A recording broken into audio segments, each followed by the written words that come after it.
Taiwan के मुद्दे पर पैराग्वे ने चाइना को बहुत डांटा था। When Paraguay demanded vaccine, Covid vaccine from Chinese, तो उन्होंने कहा हम आपको वैक्सीन देंगे लेकिन आप हमें ताइवान के मुद्दे पर सपोर्ट करिए। तो चाइना ने कहा, तो पैराग्वे ने कहा कि यार इंसानियत मर रही है और तुम्हें डिप्लोमेसी सीख रही है। इंडिया ने तुरंत पैराग्वे को वैक्सीन सप्लाई की। सर राजनीति एक बिल्कुल अलग चीज है। विरोध होना चाहिए, विरोध होना चाहिए, बिल्कुल होना चाहिए। कोई भी गलत है, प्रधानमंत्री मोदी गलत है, उनका बिल्कुल विरोध होना चाहिए।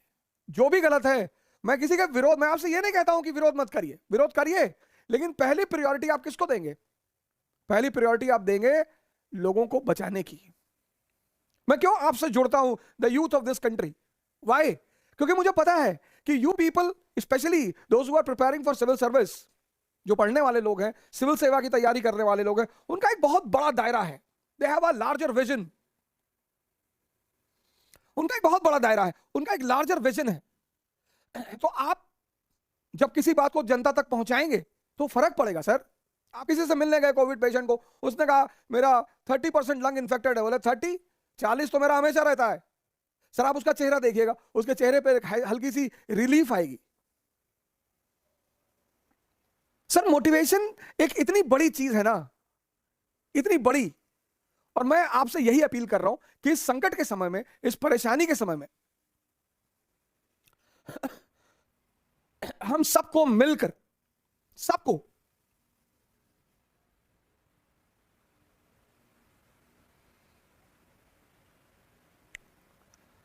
इस वक्त देश का, देश के लोगों का, दुनिया का सहयोग करना चाहिए।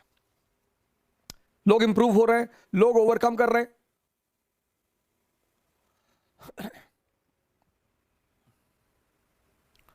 तो उन चीजों को हमें बढ़ाना चाहिए।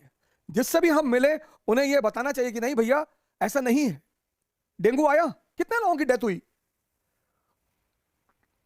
सर 5 सितंबर 2015 राघव जोशी, संकल्प का स्टूडेंट, 5 सितंबर 2015 कैलाश हॉस्पिटल में एडमिट था, मैं सेक्टर 27 में।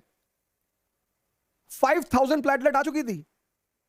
और राघव जोशी अगर नहीं आता पपीते का पत्ते का जूस लेकर, पपीते का पत्ते का juice giloy, and from that moment onward I started recovering.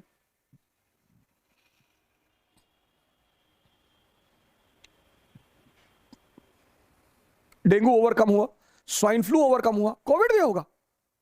लेकिन अगर हम पैनिक फैलाएंगे, पैनिक, मैंने शायद पिछली क्लास में भी आपको यह स्टोरी सुनाई कि एक महामारी ने एक राजा से कहा कि मैं आ रही हूं और मैं 500 जाने लूंगी, 500, आई विल टेक 500 लाइव्स। राजा ने चारों तरफ ऐड कर दिया, इश्तिहार चिपका दिए। मेडिटेशन में मैं बोलूंगा, आप टेंशन ना लें। तो कि बचो महामारी आ रही है।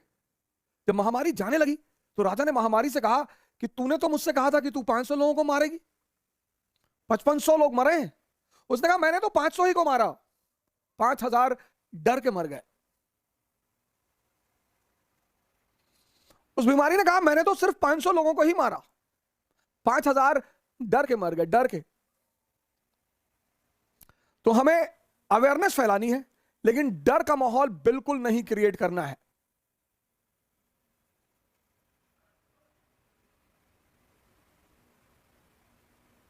मैं आऊंगा उस पर भी, संचित Thakur, I will discuss that also. लेकिन अब वर्ल्ड हिस्ट्री की कहानी आगे बढ़ाएं। मैंने आपसे कहा कि 4 रूट्स, 4 रूट्स रिलेटेड थे वेस्ट और ईस्ट के ट्रेड से। वेस्ट मतलब यूरोप, ईस्ट मतलब एशिया। ईस्ट और वेस्ट का ट्रेड चलता था। और ये 4 रूट, रूट ए, रूट बी, रूट सी, रूट डी, ये मैंने आपको पिछले क्लास में समझाया। और मैंने कहा इन चारों रूटों पे सिर्फ, इन चारों रूटों पे सिर्फ गुड्स ही नहीं चलते थे, व्यक्ति भी चलते थे और विचार, people and ideas, they were also roaming. और इसी बैकग्राउंड में 7th सेंचुरी एडी में एक रेवोल्यूशन हुआ। 7th century AD, 7th century AD में एक रेवोल्यूशन हुआ वेस्ट एशिया में, बर्थ ऑफ इस्लाम, इस्लाम का उदय। लेकिन मैं इस्लाम पर चर्चा करने से पहले हालांकि मैं कोई अथॉरिटी नहीं हूं इस्लाम पर चर्चा करने की, इसलिए मैं इस्लाम के फिलोसफिकल पक्ष पर बिल्कुल नहीं जाऊंगा, बिल्कुल नहीं। I am not authority. अरे सौरभ, मुझे तो बचपन से कफ है, कोई दिक्कत नहीं है, वो कोई इश्यू नहीं है, अभी दवा ले लेंगे तो ठीक हो जाएगा, वो कोई इश्यू नहीं। वो कोई मुद्दा नहीं है।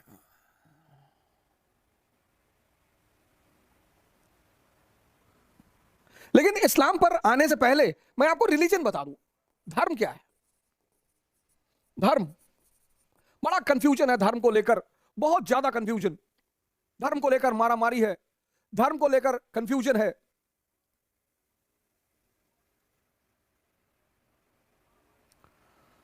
धर्म बड़ी महान चीज है sir, very noble, very noble. और अगर ये आपको समझ में आ गई तो महान बना दे, और ना समझ में आए तो शैतान बना दे। इसीलिए तो मार्क्स कहता है ना कि रिलीजन इज ओपियम। किनके लिए? सबके लिए नहीं, जिनको समझ में नहीं आती है उनके लिए। जिनको समझ में आ जाए उनको तो ग्रेट बना दे।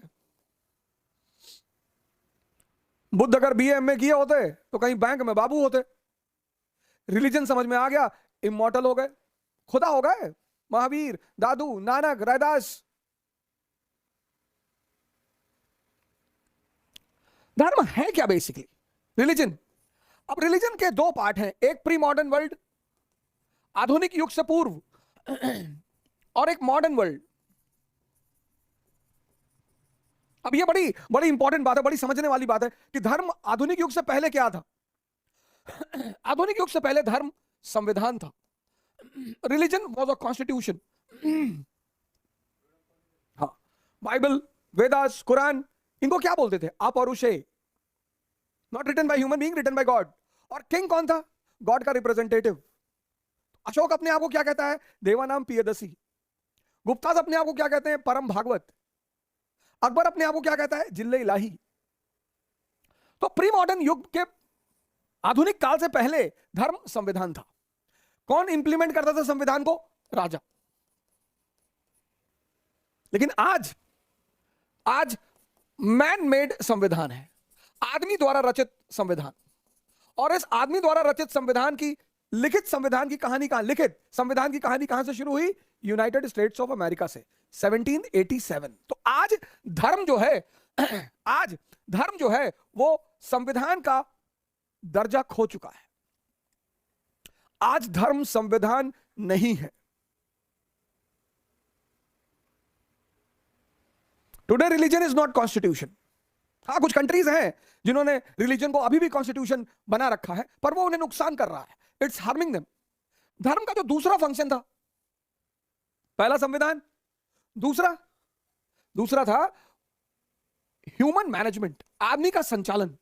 जिंदगी पूरी, पॉलिटी, सोसाइटी, इकोनॉमी, सब धर्म से जुड़ी हुई थी। तो धर्म में सामाजिक नियम थे। एक तो संविधान, दूसरा जो धर्म का पहलू है, दूसरा जो धर्म का सबसे इंपॉर्टेंट पहलू है, जिसको बहुत सारे लोग नहीं समझते, वो है ह्यूमन ट्रांसफॉर्मेशन। ये दूसरा सबसे बड़ा पहलू है धर्म का, ह्यूमन ट्रांसफॉर्मेशन। बहुत बड़ा,